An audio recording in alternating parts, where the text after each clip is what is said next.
To a group of medical officers in England, and I was telling them about a baby in our orphanage. My wife runs motherless children home, and this one was brought by the parents, and for 7 years we have not seen them again. You know, the babies, when they're in their mother's womb, they curve like this. Is when they are born, they stretch. Now this one was born and she did not stretch. She remained like that and continued to grow like that till the head touched the leg. It's a mangled human being that turned this around. The backbone is like iron, is stiff. The hands and legs are stiff.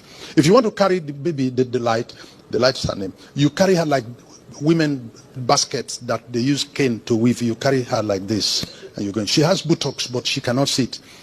If you put her to sit, you need to support her with pillow on both sides, otherwise she's going to fall to one side or fall to the other side. If you want to feed the light, you go down and look for the mouth from down to put the food to eat.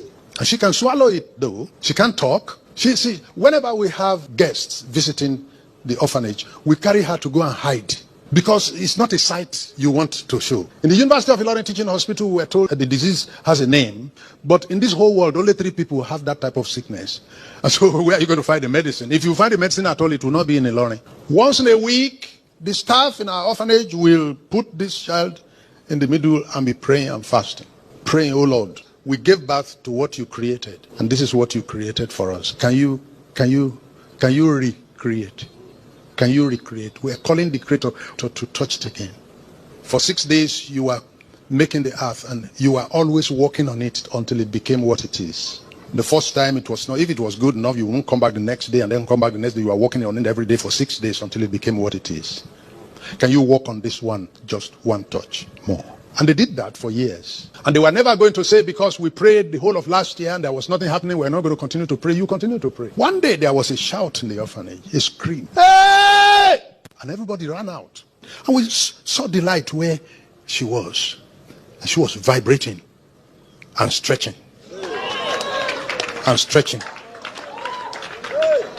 And stretching. And continued stretching till she finished stretching. Stretching full length. And while stretching, the hands were also coming up to normal size. The hands were stiff. The legs were stiff and curved. But they were stretching, and flesh was also building on it to grow to normal and correct size. And stretching. And when she had finished stretching, she tried to stand up. When she has finished stretching to a normal size, what ought to have been the normal size if there was no problem, she acquired it on the floor. She tried to stand up and achieved it after a few minutes, and took a step, and took another step, and took another step, and started walking, and walked up to my wife. My wife was weeping, and walked to my wife and spoke. She had never spoken in her life. The day she stretched was the day she stood. The day she stood was the day she walked. The day she walked was the day she spoke. And we never knew that all the time that people were talking around her over the years, that she was here. But as if that was something enough, you could hear and not speak, she got up and expressed herself. And my wife took her to school, where her classmates and age mates were, and asked that they should move and create room for her. You have left her behind, now she has come.